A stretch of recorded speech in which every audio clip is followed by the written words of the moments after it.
Eguzobela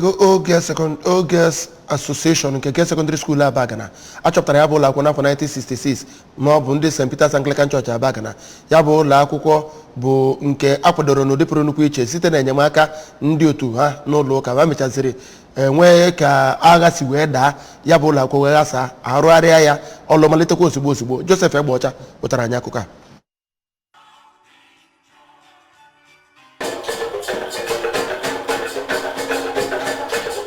N'okwu ya na ya bụ mmemme nke eze ọdịnala obodo Abagana Igwe Patrick Okeke bịara ka onye isi oche ya bụ otu bụ ọkammụta Ifeọma Enweani nwoke elu nọrọ cheta na echiche iguzobe ya bụ otu bụ nke batara n'uche ọkammụta lagoro mmụọ bụ Gladys Nwachukwu ma bụrụ nke emechaziri tinye n'ọrụ n'afọ 2021. Ọ kọwara na ya bụ otu ha bụ nke ebumnuche ya bụ iji hụ na achịkọbara ndị niile gụrụ akwụkwọ na ya bụ ụlọ akwụkwọ ọnụ iji wepụta atụmatụ ma bagide n'ọrụ nakwa ọrụ ga-enyere ndị otu ha nakwa ya bụ ụlọ akwụkwọ aka. Onye ji ọkwa Public Relations Officer nke ya bụ otu bụ Kasie Abone nke ụlọ ọrụ akwụkwọ nta akụkọ This Day nakwa onye isi oche nguzobe ya bụ otu bụ ọkammụta Teresa Ọnụegbu nke mahadum Nnamdi Azikiwe University nke dị n'Awka, ndị nkụzi nakwa ndị nne na nna oku ka ha kekwa ji n'ume iji hụ na a na-agbaziri ụmụntakịrị. Onye ji okwu ya gba izu na ya bụ mmemme bụ dọkịnta Napoleon Onyechi kọwara na mbịakọta ọnụ ndị gụrụ akwụkwọ n'ogogo sekọndịrị bụ nke na-enye aka na-akpalite mmụọ ndị mmadụ iji gbaa mbọ maka ọdịnihu na ndụ ha ma kpọzie ndị ahụ na-agụ akwụkwọ na ya bụ ụlọ akwụkwọ okwu ka ha were ohere ha nwere oge ugbu a